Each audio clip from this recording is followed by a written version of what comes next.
The vote was already happening when I walked in. I was late 3 minutes. The VETH delegate was mid-sentence, which meant I had missed approximately nothing because the VETH delegate had been mid-sentence for the last 40 minutes. He had 11 mouths. He used all of them at the same time in overlapping registers that my translator earpiece rendered as a man reading a legal document while also humming and occasionally sighing. The conclave chamber smelled like recycled oxygen and old agreements, and the seats were designed for species whose spines bent sideways, so I had been sitting wrong for 6 hours a day for 3 weeks, and my lower back had opinions about it. I found my seat, third row observer section. The little placard in front of me said Earth Liaison in 4 galactic scripts, and underneath that in smaller text non-voting status. That last part was new. 2 sessions ago it had just said Earth Liaison.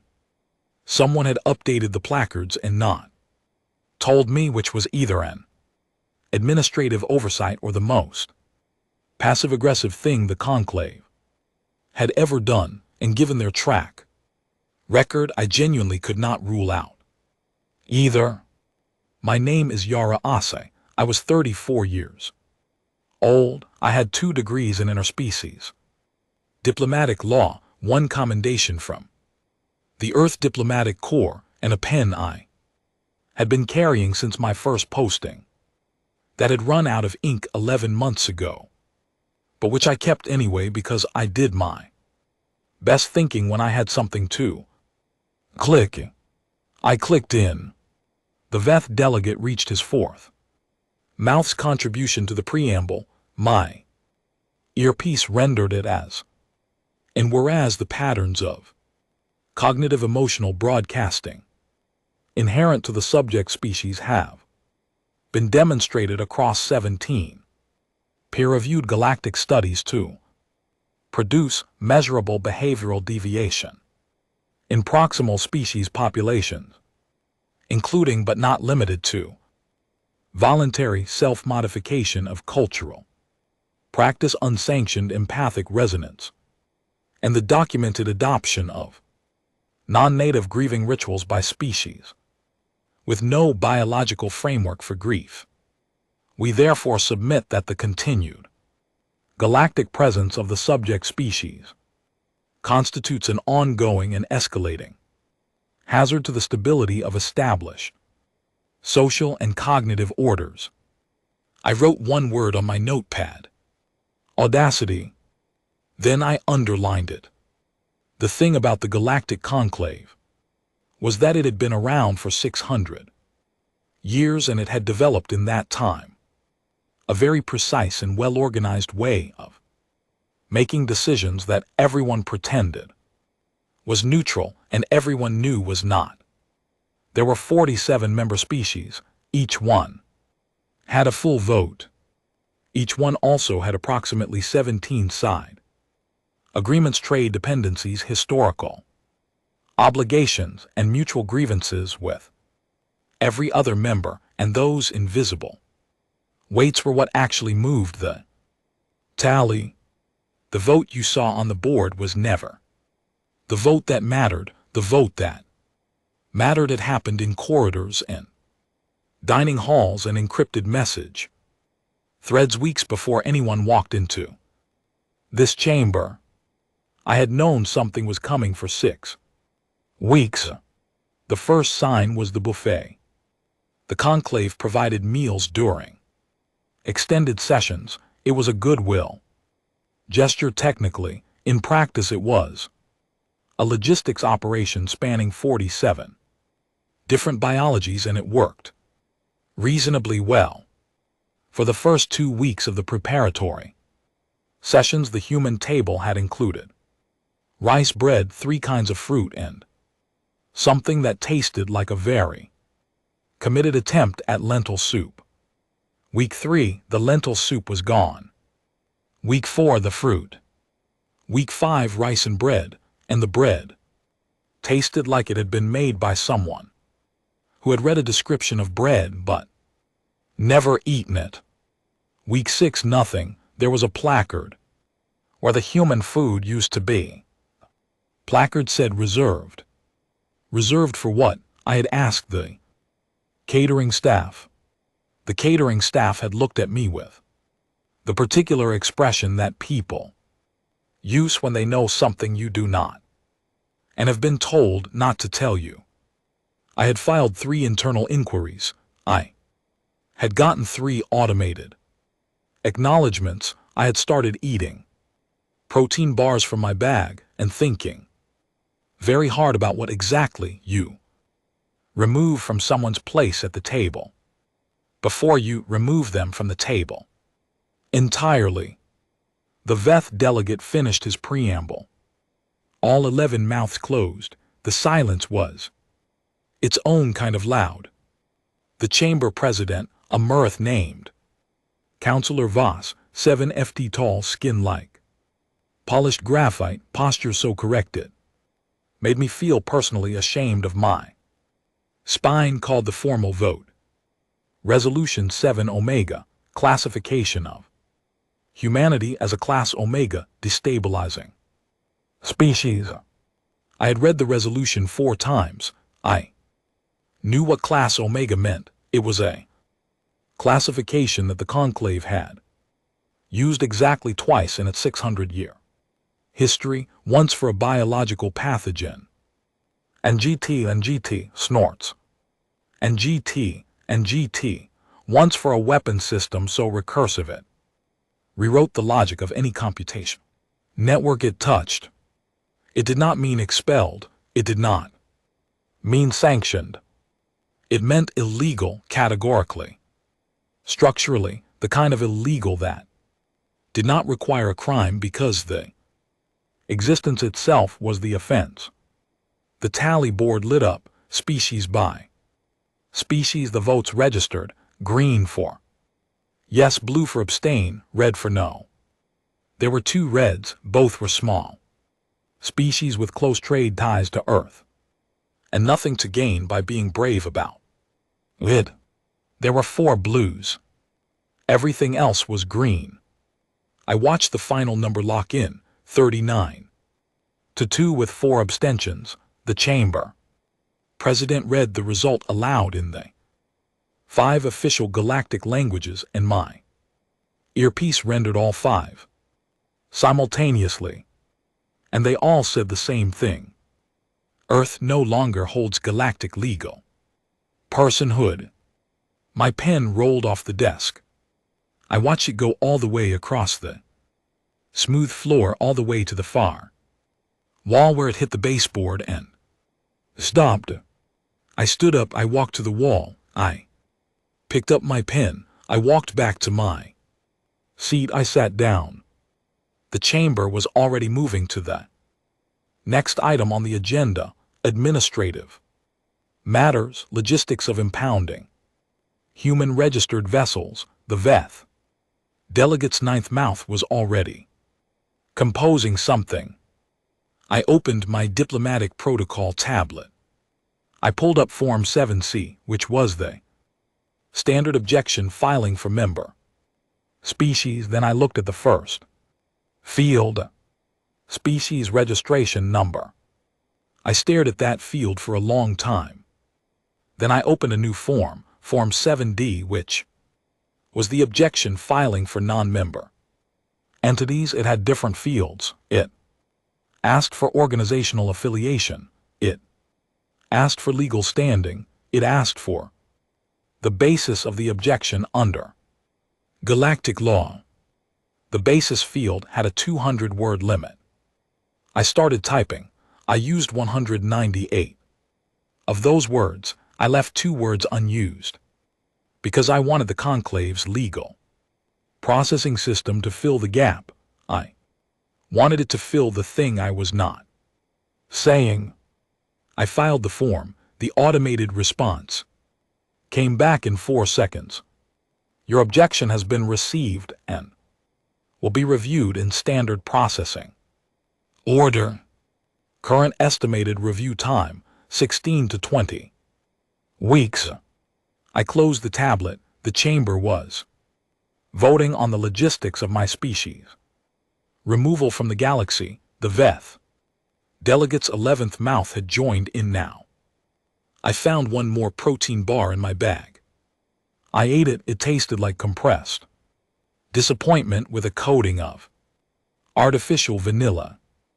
The thing that nobody in that chamber understood, the thing that the 39 species who had just voted to unmake humanity did not understand, had never understood, had perhaps structurally prevented themselves from understanding, was that this was not the first time humans had been told that their existence was a problem, not the first time someone with more power and a longer memory and a more organized legal framework had looked at what we were and decided it was too much, too loud, too present, too willing to sit next to you at your worst moment and stay there until you forgot you had asked us to leave.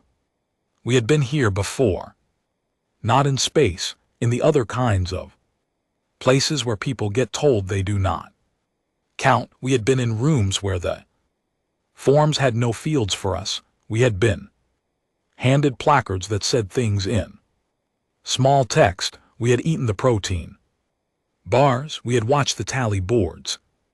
And then we had gone home and called our mothers and eaten rice and started reading the fine print. The chamber president called an end to the session. The delegates filed out. The chamber emptied around me until it was just me and the echo of 11 mouths, and the placard in front of me that said, Earth Liaison with the non-VOTING status underneath. I took the placard. I put it in my bag, next to the empty protein bar wrapper, and the pen with no ink. Then I walked out. My tablet was already buzzing. 23 messages in the time it had taken me to walk from my seat to the corridor.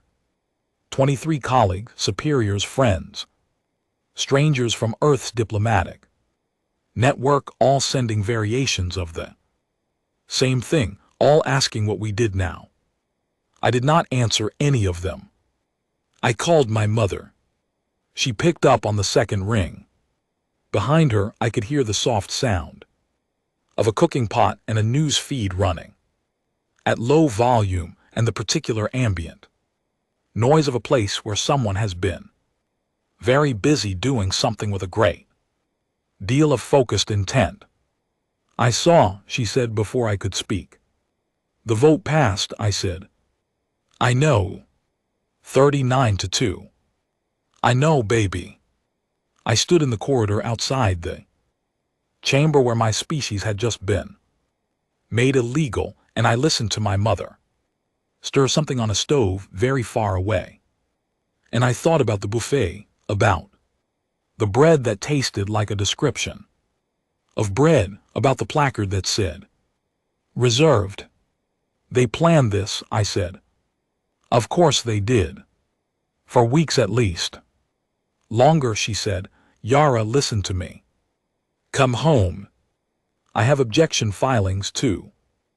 I know you do. Come home anyway.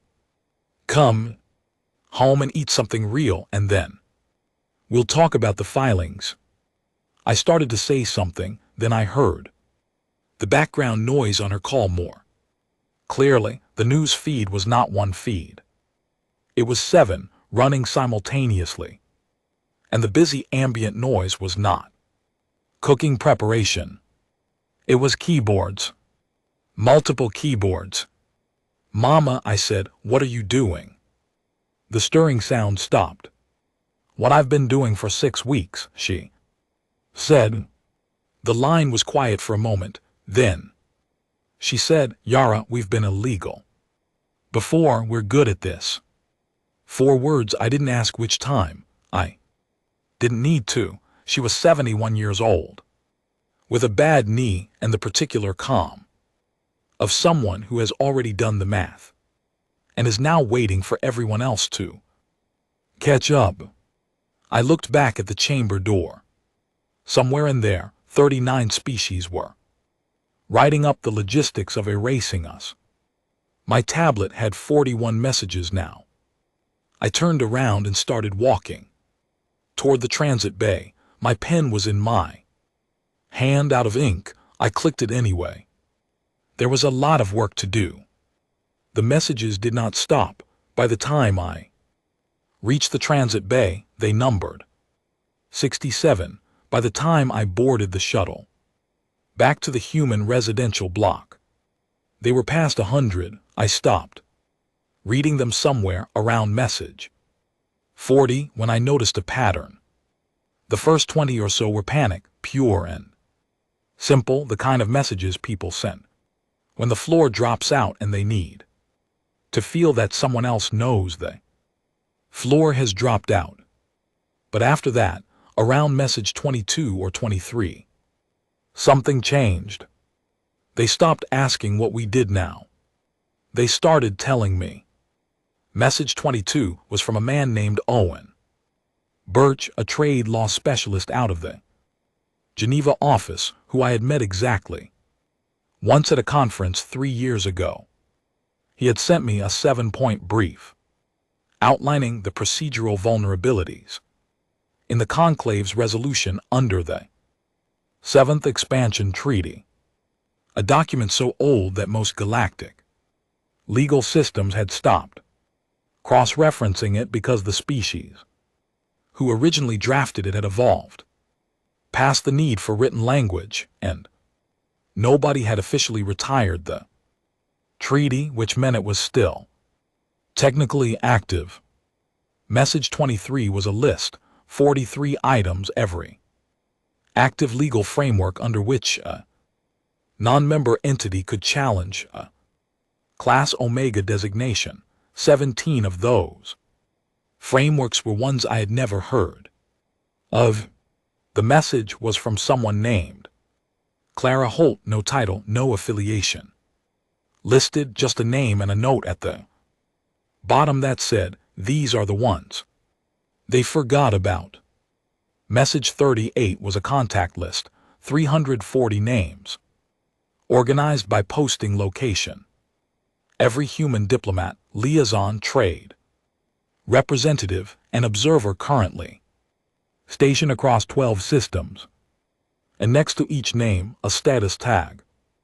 Most of them said, "Ready." I sat with that word for the entire shuttle ride back, ready, not panicking, not fleeing, ready like they had been sitting somewhere with their coats on, watching the clock, waiting for someone to open the door. My mother had said 6 weeks. She had been doing something for 6 weeks. I had been filing internal inquiries about catering and getting automated responses, and she had been running keyboards. The shuttle docked. I walked into the human residential block, which was technically a guest wing of the Conclave's administrative complex, and which had in the past 3 hours been transformed from a quiet hallway of closed doors into something that hummed with a specific energy of people who have run out of patience and found it clarifying. Doors were open, people were moving between rooms. Someone had set up a screen in the common area that was running 6 feeds simultaneously. A woman I recognized from the trade delegation was on a call. And GT snorts. And GT, speaking very quietly and very precisely to someone I could not see. Her hand moving across a tablet in fast strokes, like she was annotating something as she spoke. A man named George Adler from the Earth Legal Division intercepted me before I reached my room. George was 48, methodical, the kind of person who color-coded his files and had opinions about citation format. He was also right now holding a stack of Physical printouts, which meant things had gotten serious enough that he did not trust digital records. You filed Form 7D, he said. In the chamber, yes. We need to escalate it. 7D is a holding action. What we actually need is a 7D.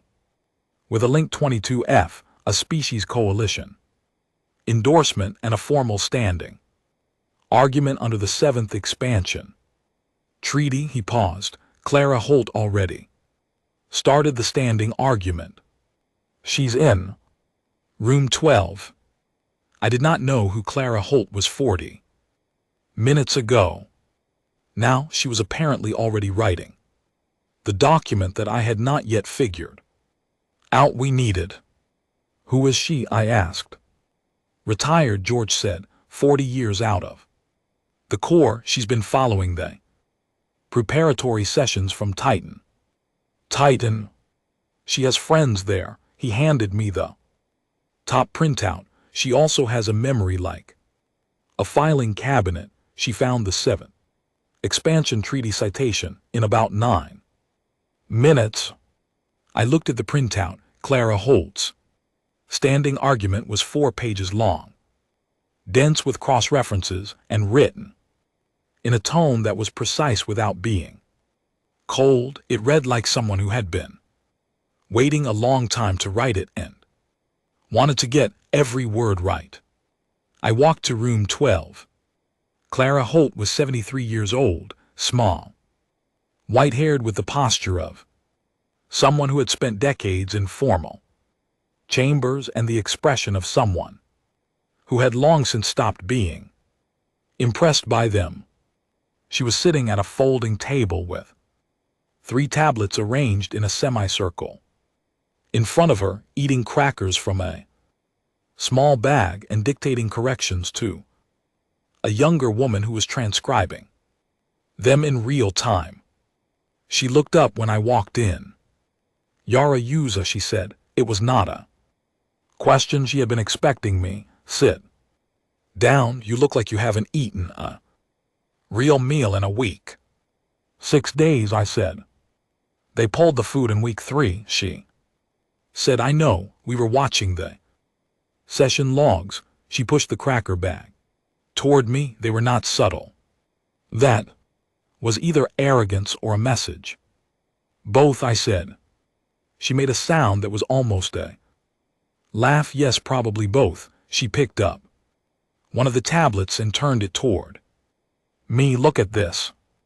On the screen was a chart, not a legal document, not a brief, a chart with a timeline running across the top and a set of color-coded lines tracking activity across galactic legal archives. Someone has been pulling archival access records, she said. Specifically, access to treaties and frameworks from the 1st and 2nd expansion periods, old documents, things that most member species stopped consulting when the Conclave reformatted its legal index in year 340. She tapped the screen. Access spiked.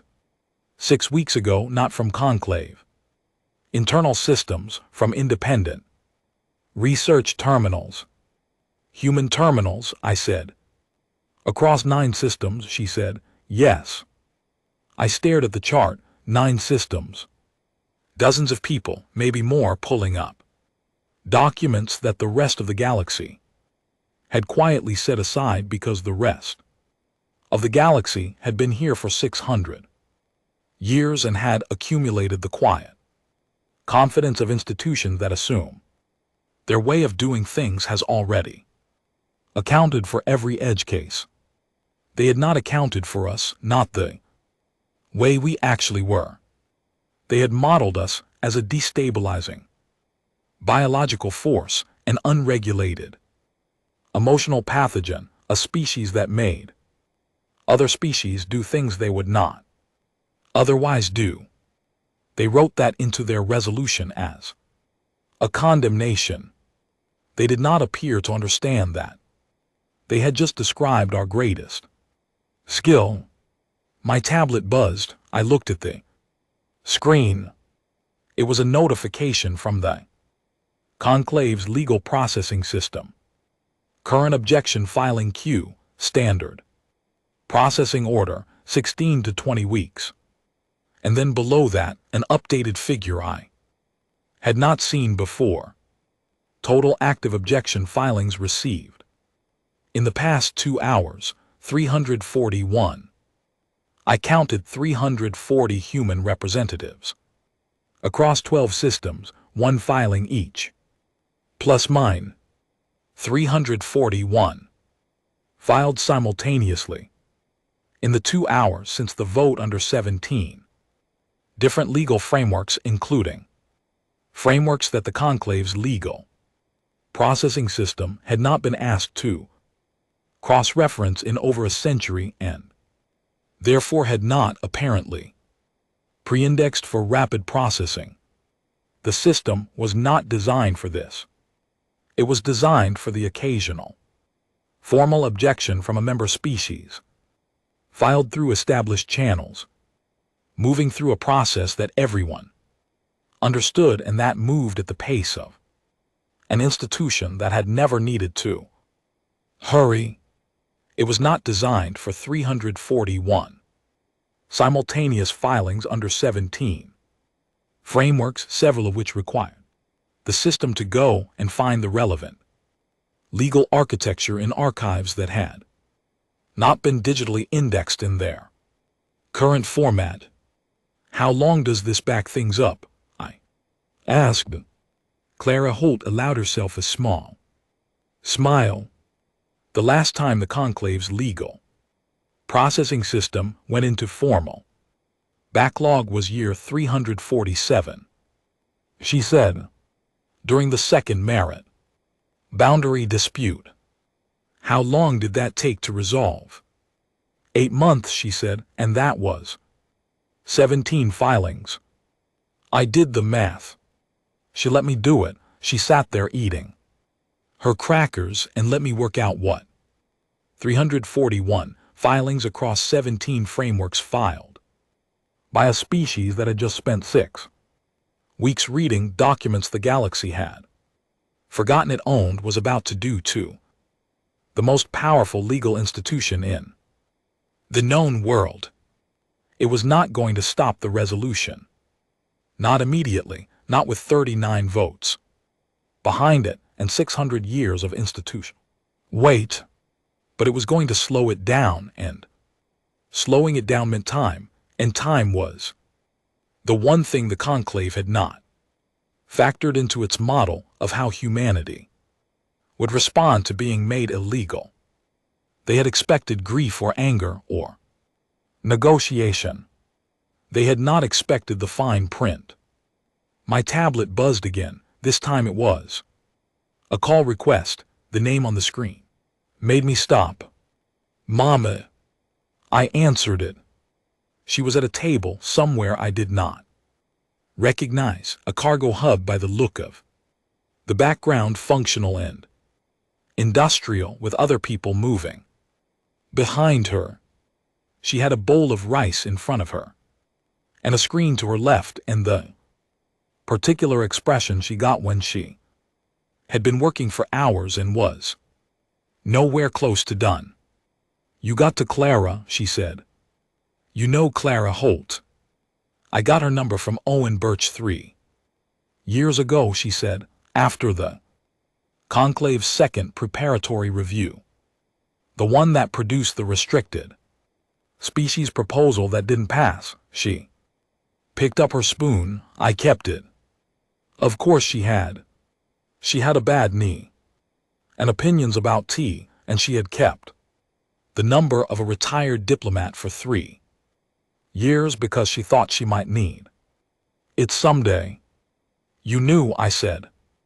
Baby, she looked at me through the screen. The background noise behind her was keyboards again, multiple keyboards. And now I could also hear voices running through what sounded like a structured briefing. We've been illegal before. We're good at this. How many people are working from that location? She looked around, counted right now. 14, we have 8 more coming in the morning shift. Mama, that's a coordination cell. Yes, she said. You've been running a coordination cell. I prefer to think of it as a reading group that got motivated, she said. Behind her, one of the voices asked. Something about the 7th expansion, treaty citation, and someone else answered with a document reference, number from memory, and 2 people started cross-talking about procedural standing, and my mother sat in the middle of it eating rice with the calm of someone who lit a fire 6 weeks ago and has been feeding it since. I pressed my fingers against my eyes. I thought about the buffet, the bread that tasted like a description of bread, the placard that said reserved. I thought about 39 species who had built a legal mechanism to remove us from the galaxy and who had apparently not once considered that we had been reading their rule book, not as a side project, not as a desperate last measure, as a reflex, as the thing humans do when someone points at the door and says you do not belong. Here we read the sign on the door. We read the code the sign was posted under. We find the paragraph that the sign forgot to account for, and then we sit very quietly with that paragraph and we wait. Come home, my mother said. I can't yet. We have filing work to do. Here. I know, I meant come home eventually. She looked at me with a steady look that I had spent my entire childhood trying to read and never fully decoding. You're not done yet, but you will be. And then you come home and I make rice. And you sleep in your old room and we talk about what comes next. The call ended. I put my tablet down on Clara Holt's folding table. Outside, through the open door of room 12, I could hear the common area still humming, still moving. Someone had put new feeds up on the screen. The Conclave's legal processing system had, according to one of the feeds, issued its first formal backlog notice in nearly 7 centuries. Current processing delay for new filings. Estimated 14 months. 14 months. The galaxy had tried to write us out of existence and instead found itself buried in paperwork.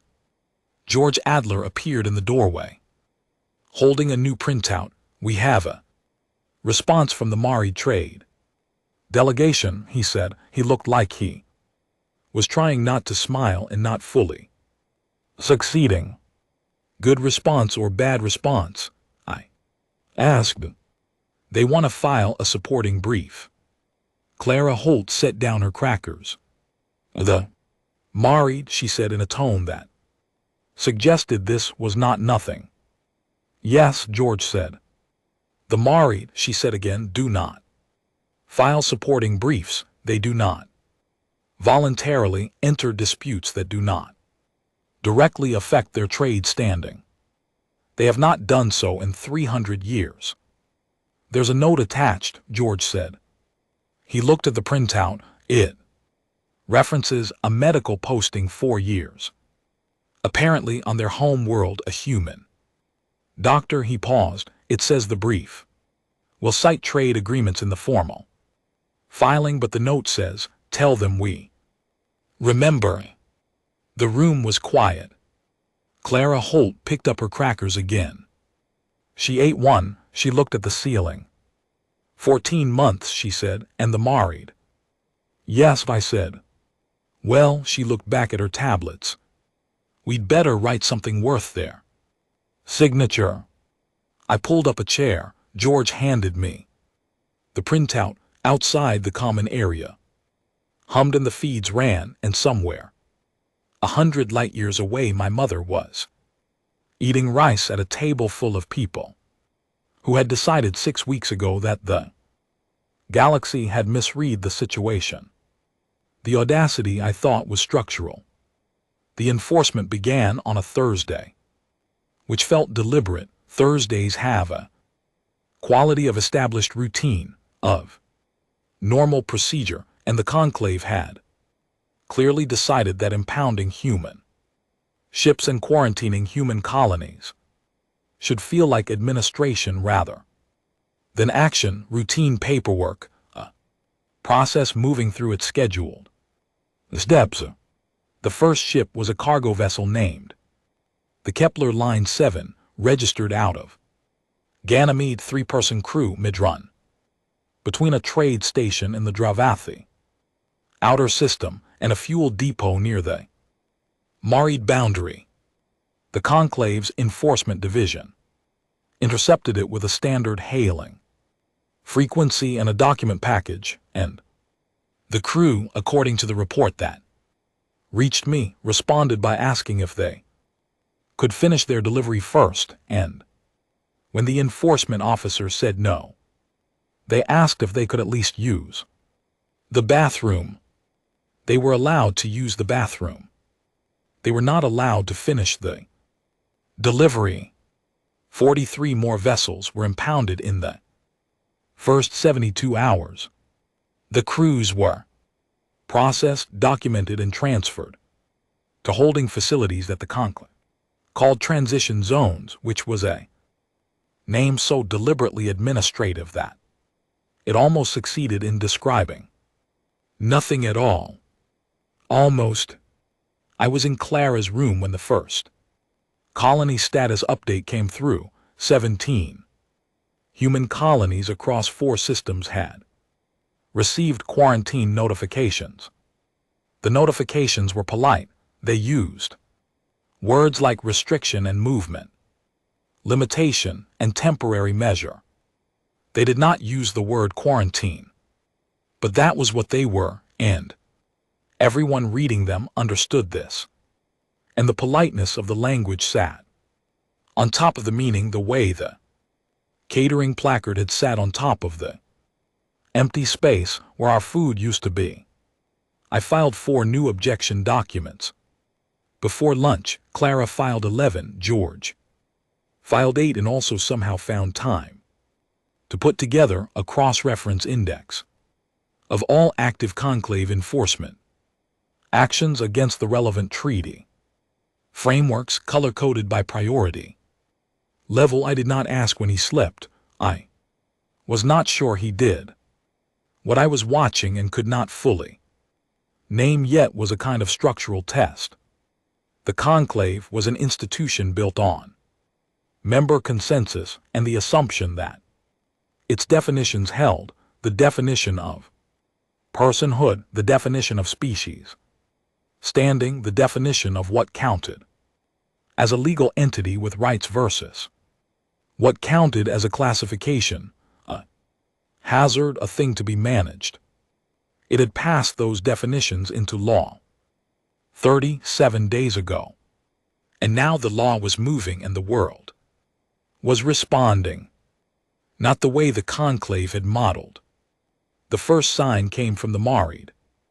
Their brief arrived formally on day 4 of enforcement, and it was, as Clara had predicted, a document of extraordinary precision. The Marid were contractualists by culture and by cognitive architecture. They did not, as a species, operate on sentiment.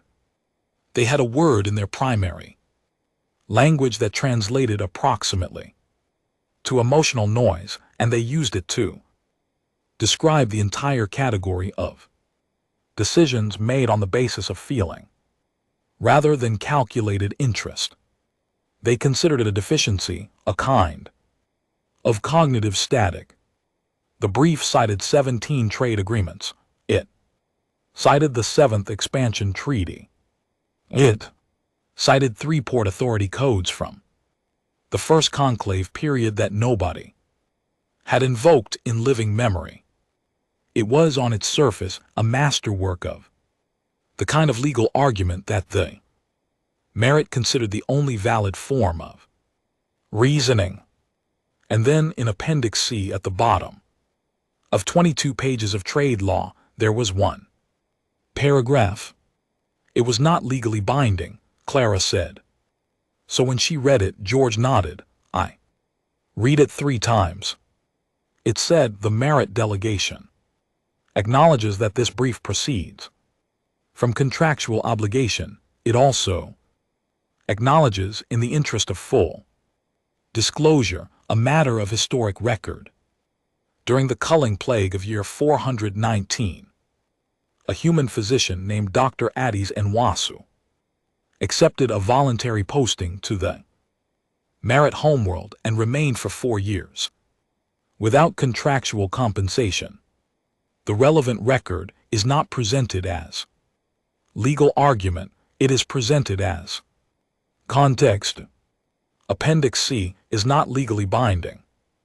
They filed it anyway.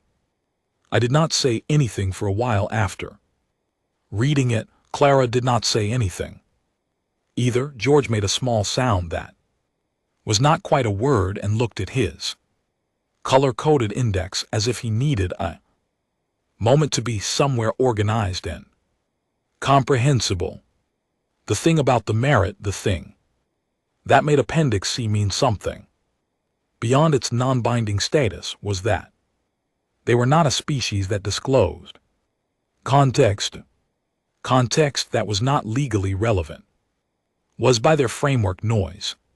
The fact that they wrote it down, formatted it, attached it to a formal brief, and submitted it to the most powerful legal body in the known galaxy meant that something had shifted in their internal calculation, something that their framework should not have allowed, and they had done it precisely because it was not legally binding, because it was the one thing they could do that existed entirely outside the space of interest and obligation and trade. Standing, the one thing that was purely, uncomplicatedly, a choice. The Marid, a species that had not voluntarily entered an extra-contractual dispute in 300 years, had chosen. I called my mother and told her. She was quiet for a moment, then she said, Addis Nwasu, God of small mercies. I remember that name. You knew her. I knew of her. She's gone now years ago, but I knew people who worked with her. She paused. She never talked about the Marid posting, not publicly, said it wasn't her story to tell. She spent 4 years. She stayed because they needed her to stay. That's how she was. My mother's voice had a particular quality when she talked about people she considered to have done something right. Not admiration exactly, recognition. She would have found Appendix C funny. Or obvious, I said. Or obvious, my mother agreed. On day 6, the Dravathi abstained. Not just from the Enforcement Coordination Committee, from the broader discussion, from the entire procedural track. The Dravathi had not abstained from a conclave vote in 300 years. They were not a disruptive species. They did not make dramatic gestures.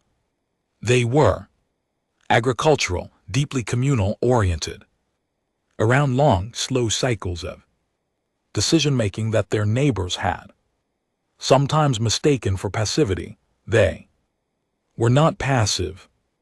They were patient in a way that the conclave, built on the compressed decision cycle of spacefaring species, had consistently misread. Their abstention came with no statement, no brief, no appendix. It came with a message, direct, personal, encrypted, sent to me. I read it in the common area with George on one side and Clara on the other, both pretending to look at their own screens.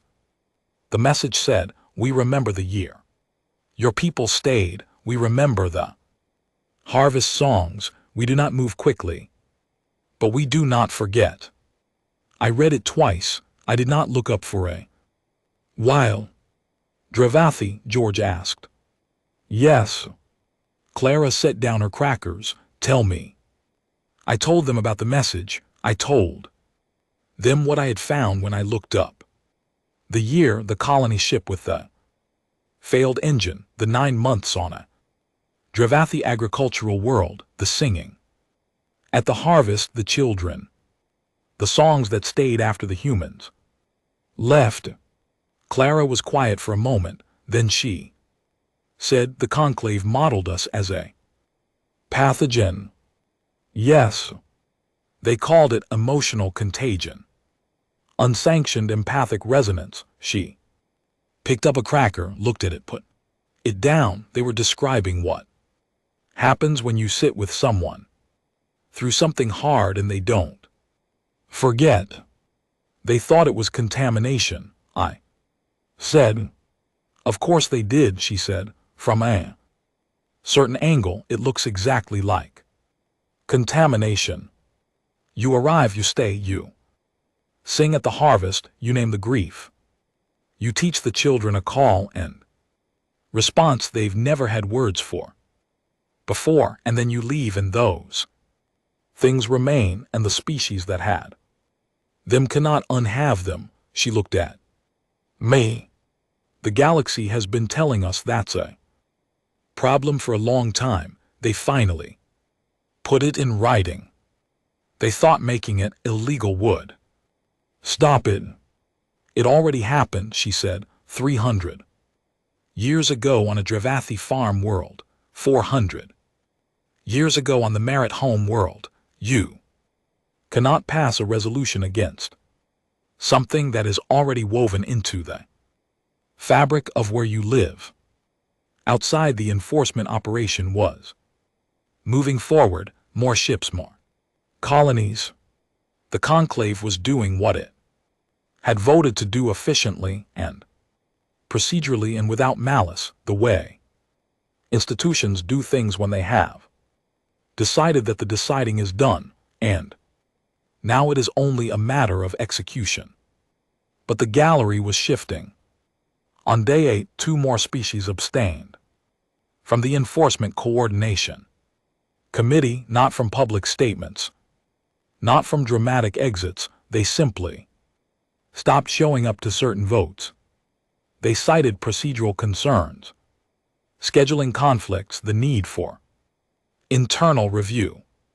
The conclave's legal processing backlog had reached 16 months. New filings from human legal teams were arriving at a rate that the system's intake process was visibly struggling with, not because of the volume alone, but because the frameworks being cited required the system to retrieve and cross-reference documents that were not in its active index. It had to go into archive, into the old records, into the documents from a time when the galaxy was younger and the rules had not yet settled into the shape that everyone had agreed to treat as natural. The rules were not natural. They had been written, and the things that get written can be answered by other things that were written if you know where to look and if you have been reading. I stayed late in Clara's room on day 9 going through a set of records that George had flagged, old trade route documentation from the first expansion period, not relevant to our current filing strategy, not directly useful for anything. I was reading them because I needed to understand what we had built out there across all those years, in all those places where we had stopped and stayed and sung at harvests and sat with people through the hard parts. I needed to understand it not as sentiment, not as the thing the conclave called emotional contagion, as what it actually was. It was the record of every time a human had been somewhere difficult and chosen to stay anyway. Every time we had sat down at a table where we were not quite wanted and learned the language well enough to make someone laugh.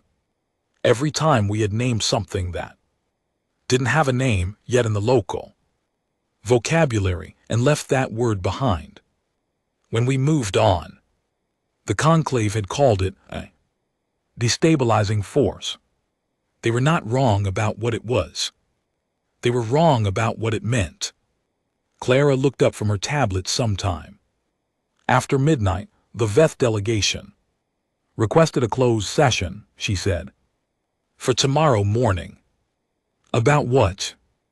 The agenda says procedural review. She paused. 3 weeks ago that would have meant nothing. Now it means they're worried. Good, I said. She looked at me with the particular expression she had when she was recalibrating something. You've changed in 9 days, she said. I've been reading, I said. It shows. She reached for a cracker.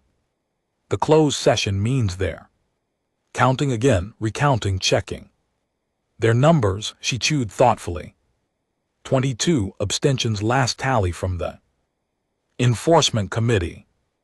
Last session it was 3. Yes. She said it the way you say a number that you are still getting used to. The way you say something that hasn't fully arrived yet but is clearly on its way. 22 species who had not broken with conclave consensus in decades. 22 species that had in the past 9 days quietly declined to be part of the enforcement mechanism, not publicly, not dramatically, just stopped showing up to certain votes, just started asking for more time to review, just started apparently remembering things. I looked at the message from the Dravathi again. We remember the harvest songs. We do not move quickly, but we do not forget. The conclave had built a wall to keep humanity out. They had built it carefully with 39 votes and 600 years of procedural weight behind it. They had not modeled what the wall would do to everyone who was standing on the other side of it and had at some point eaten dinner with us. I closed my tablet. I ate the last cracker from Clara's bag. I looked at the clock. Tomorrow there would be more filings, more frameworks to cross-reference, more documents pulled up from archives the galaxy had quietly stopped looking at. But tonight I just sat with the number 22, and the number was still moving. The station was called Waypoint Null. That was its official designation in the conclave's navigation registry from a period when it served as a transfer point for the outer route mapping survey, a use that ended approximately 280 years ago when a boundary treaty renegotiation accidentally left the station's jurisdiction unassigned. Nobody corrected the filing. Nobody decommissioned the station either. It sat in the gap between 3 overlapping territorial claims, technically part of none of them, drawing power from a solar relay that continued to function because it was automated and nobody had told it to stop. The Human Diplomatic Corps founded on Day 11. An archivist named Peter Akefer who had been systematically going through every piece of conclave boundary documentation that predated the current registration format, noticed the jurisdictional gap while cross-referencing enforcement zone maps with station registries. He flagged it at 2:00 in the morning in a message to George Adler that said, "Found something you should see," and attached 40 pages of documentation. George called me at 3:00 in the morning. He sounded like a man who had not slept, but had just had a cup of very good coffee and an idea. "We can use it," he said, "the station.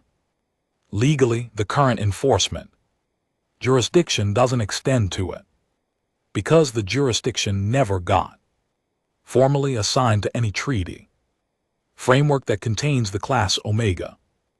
Enforcement provisions, the conclave can challenge it, but it would take time, I said.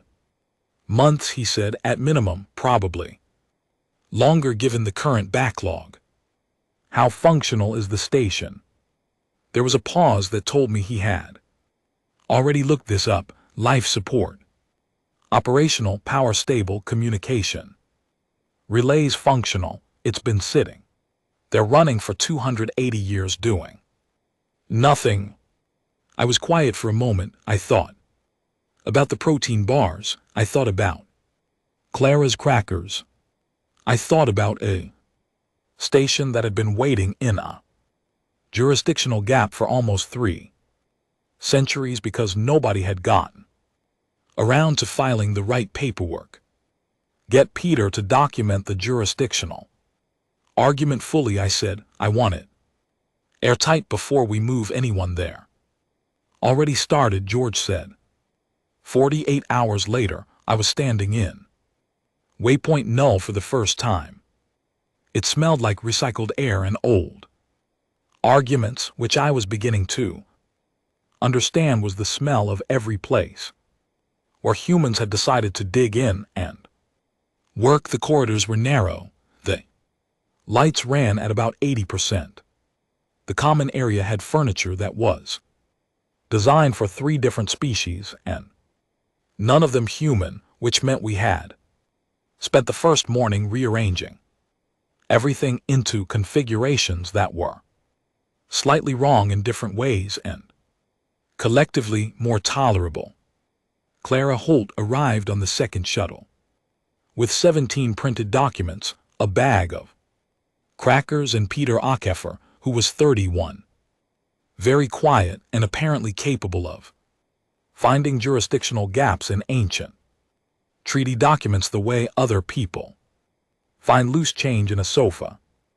George brought the filing archive. He also brought a color printer, which he set up in the room that had become our working space and which he proceeded to use extensively. By the end of the first week at Waypoint Null, we had 43 people working across 4 rooms and a common area. Human legal specialists, former diplomats, 2 people who had been retired for over a decade and returned specifically for this, 1 linguist whose official role was translation support and who was also, it turned out, an expert in archival conclave procedure because she had written her academic thesis on it 20 years ago and never entirely stopped thinking about it. Her name was Ruth Dale. She was 53.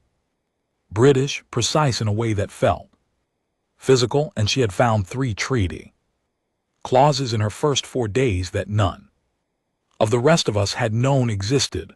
The third one made Clara Holt set down her crackers and stare at the ceiling for a full minute before she spoke. This is the argument, Clara said. This is the foundational argument. Ruth had her hands folded on the table, and the expression of someone who had known that for a while. Yes, she said.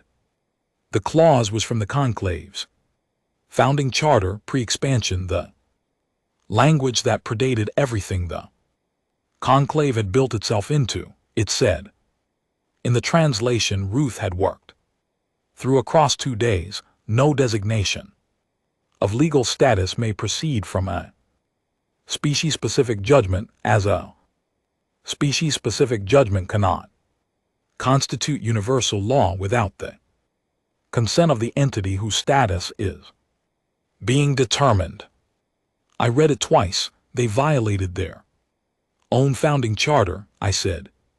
The resolution was passed under the current framework, Ruth said, which does not directly reference the founding charter because the founding charter predates the current framework by 400 years, and the assumption was that the current framework superseded it. Assumption, Clara said. Yes, Ruth said, assumption, not formal supersession. There was never vote to formally retire the founding Charter, it was simply set aside. Like the Seventh Expansion Treaty, I said. Like several things, Ruth said. Conclave is 600 years old. It has accumulated a great deal of foundational language that it has over time quietly stopped reading because nothing ever needed it, I said. Until now, Ruth said. I looked at the clause on the screen. I thought about 39 species and a vote and a placard that said reserved. I thought about Clara finding 3 treaty clauses. In 4 days, I thought about Peter Ackeffer at 2:00 in the morning finding a jurisdictional gap that had been sitting there for 280 years, running on automated power waiting to be found.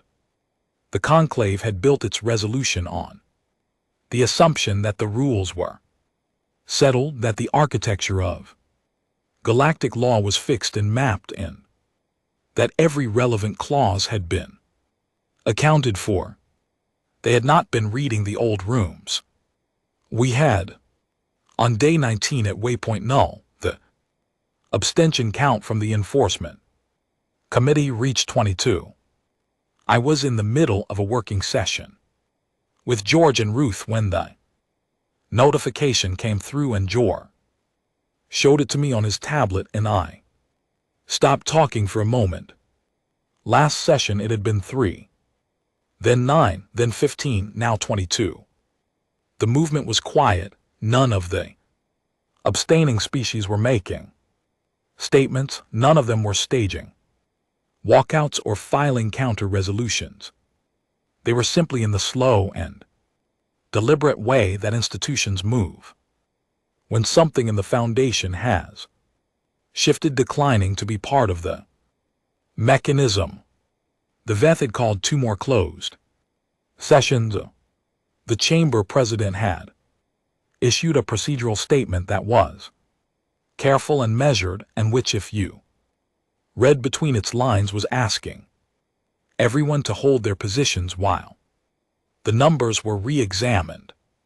The numbers were not holding.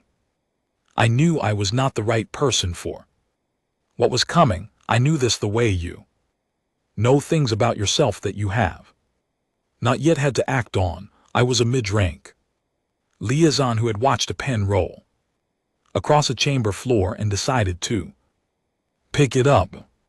I was not a great orator. I was not a political figure. I had never in my career sought visibility, and I was constitutively unsuited to the kind of performance that formal conclave proceedings required. Clara knew it too. She did not say it. She showed it to me sideways, the way she did with most things, by talking about something else.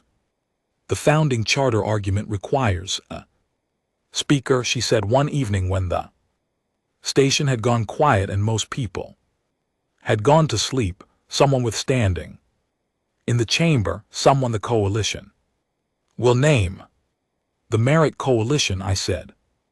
They'll name a human speaker, she said. It needs to be a human, symbolically and legally. Who? She looked at me. No, I said.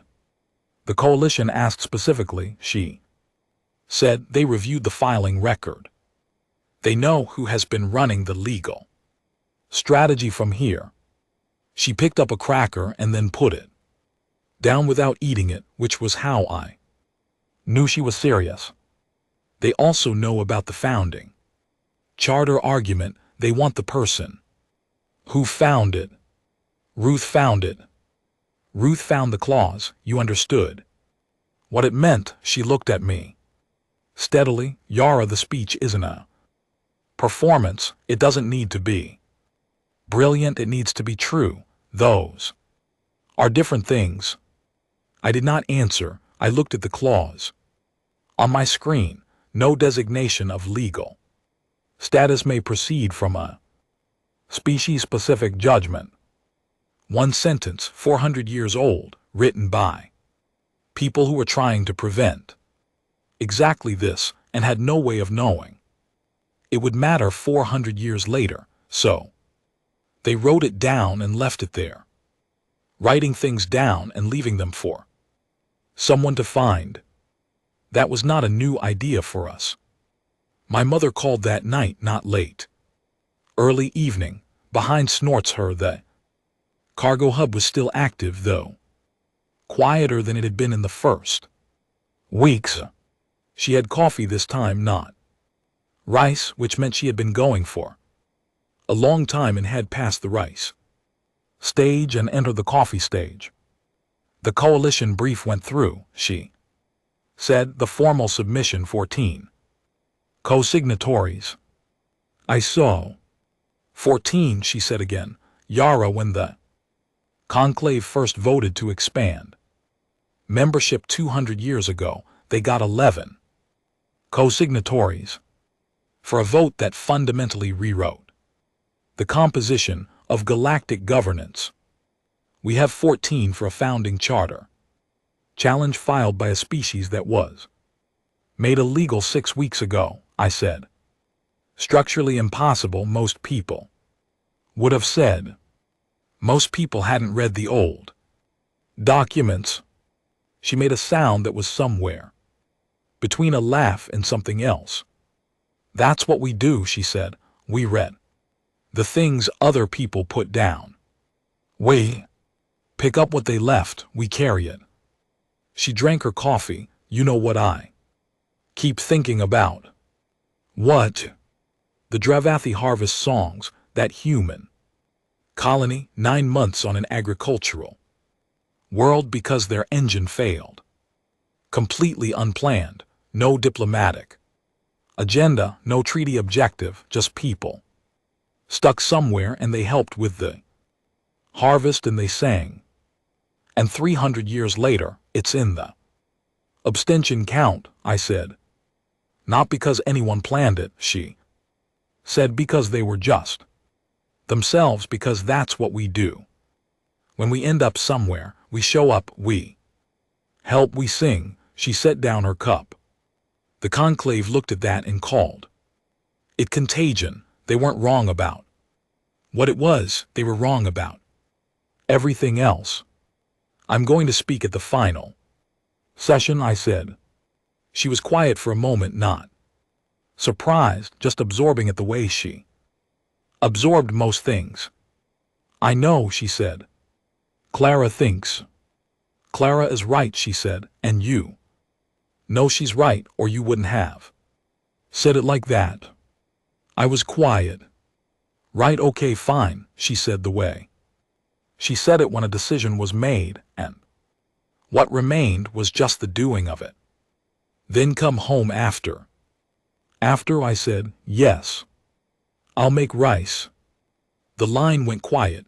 I sat in the narrow corridor of Waypoint Null with the recycled air and old argument smell, and the station running its automated functions all around me.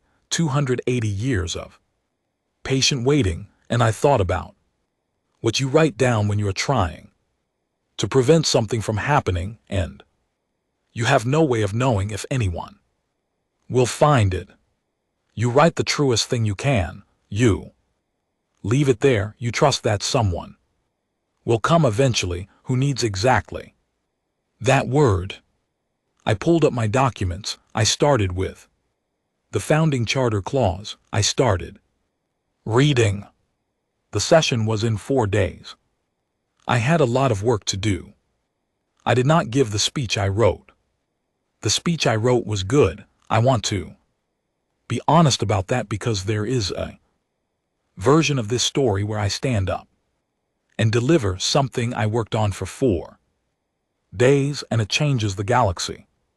But that is not the story.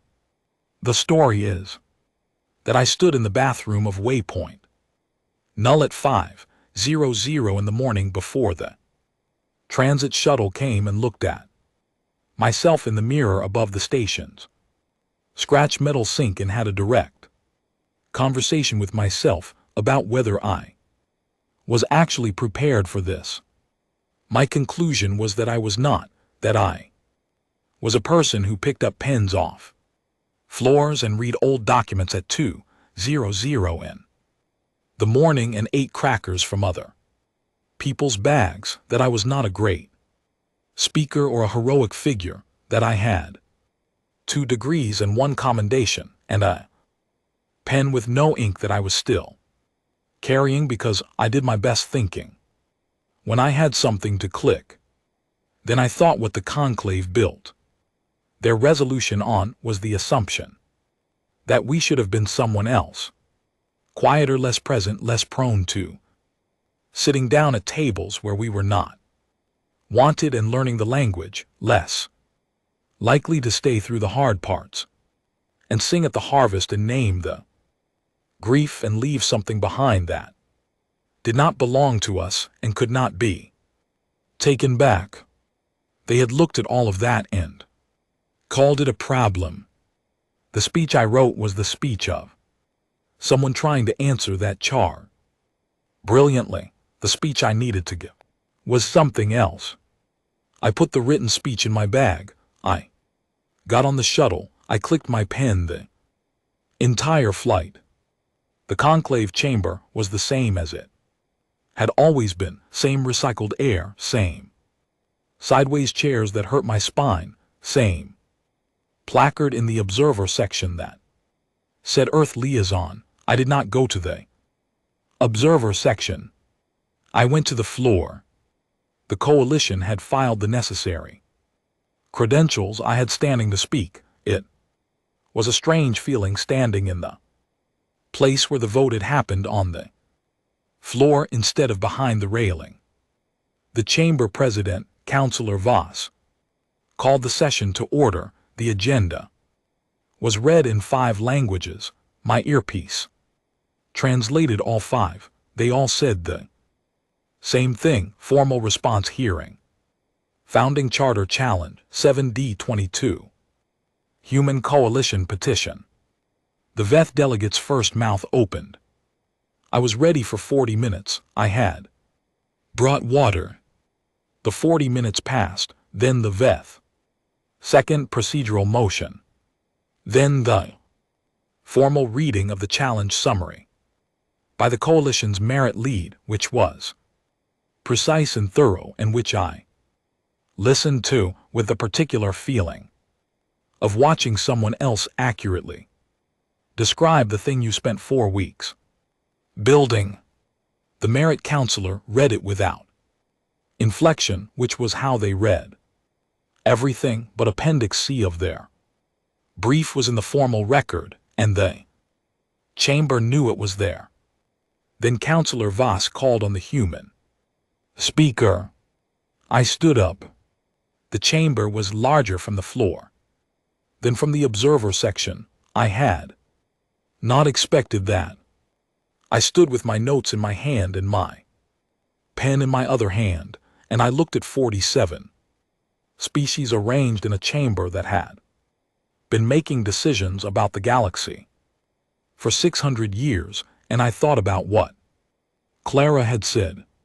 The speech is not a performance. It needs to be true. I put my notes on the table in front of me. I did not look at them. I want to talk about a catering change, I said. The chamber did not visibly react.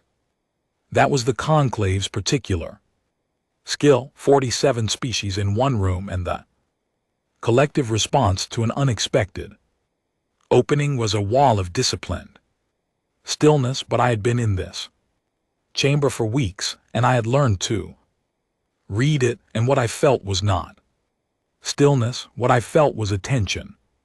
3 weeks before the vote on Resolution 7 Omega, I said, the human catering table at the preparatory session stopped providing food that humans could eat. It happened in stages. First the hot food, then the fruit, then the bread, eventually just a placard that said reserved. I paused. I filed 3 internal inquiries about it. I got 3 automated acknowledgments. I ate protein bars from my bag, and I thought about what it means when someone removes your place at the table before They remove you from the table. I let that sit for a moment. I'm here today under a founding charter. Clause that is 400 years old, I said. I want to be clear about what that means. It does not mean we found a loophole. It means the people who built this institution 400 years ago tried to prevent what this chamber did 6 weeks ago. They wrote down what they believed and left it there and trusted that someone would find it when it was needed. We found it. I looked at the chamber. We found it because that is what we do. We read the old rooms. We pick up what got left behind. We carry it. I talked for 11 minutes, not the speech. I wrote the true one. I talked about a Denis W. Asu and 4 years on the Mar at home world in a brief, with an appendix that was not legally binding and that the Mar had written anyway because they had something to disclose and they chose to disclose it. I talked about a colony ship with a failed engine and 9 months on a Dravathi farm world in harvest songs that were still being sung 300 years later. I talked about a station called Waypoint, null sitting in a jurisdictional gap for 280 years, running on automated power. Waiting.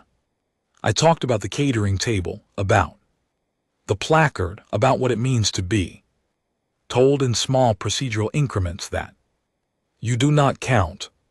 The founding charter says no designation of legal status may proceed from a species-specific judgment. I said, this is not a technicality. This is the foundational principle of what this institution claims to be. You cannot define us out of existence using a framework that excludes us from its own definition. You cannot make us illegal using laws that require our consent to be universal.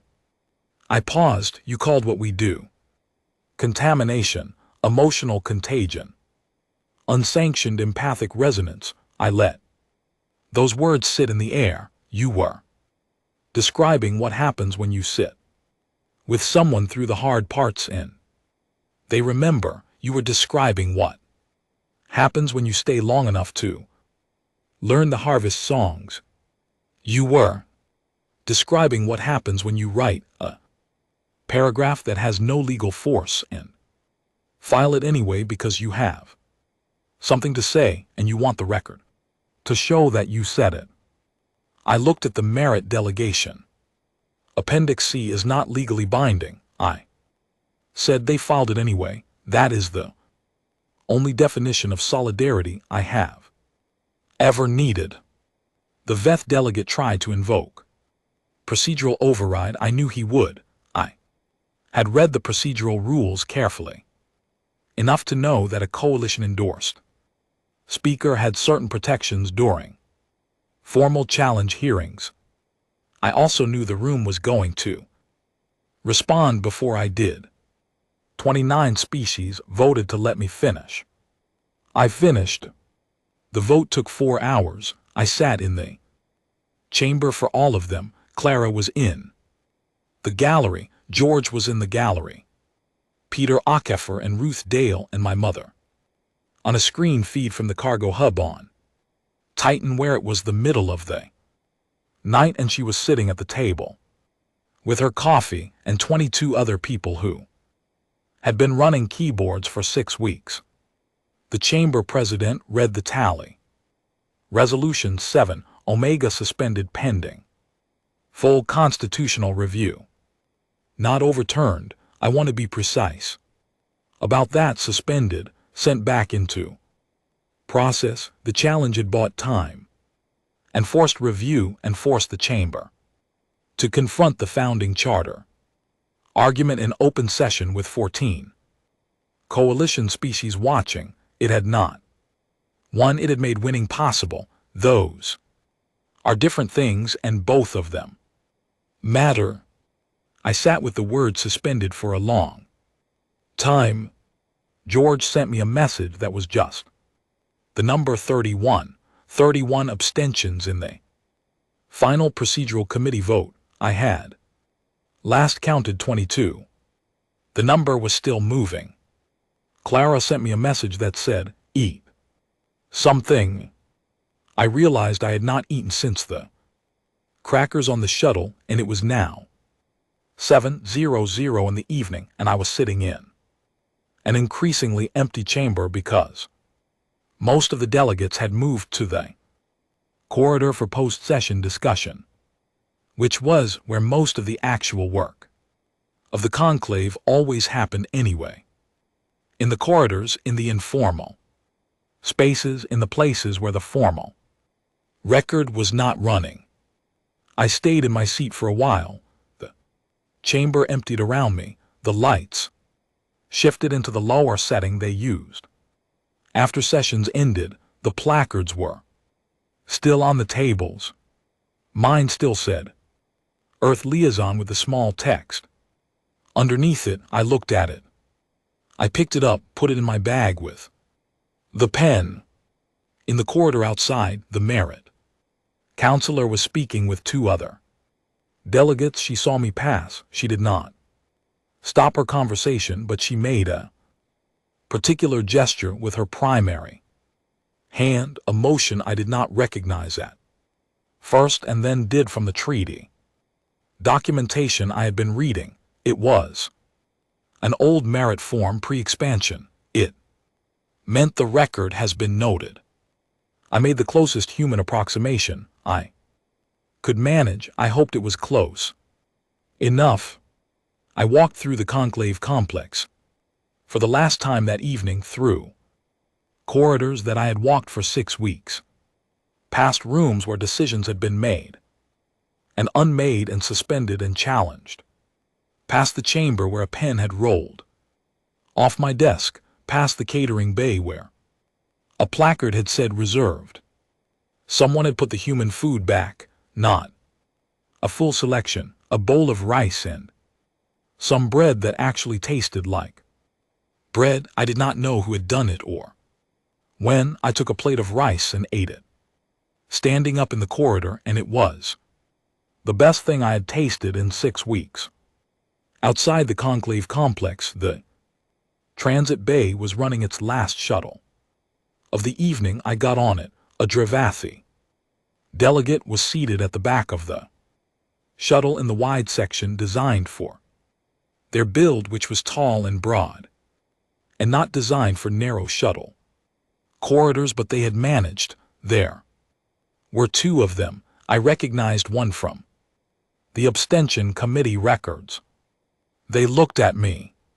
One of them hummed something, just a few notes, low and rhythmic.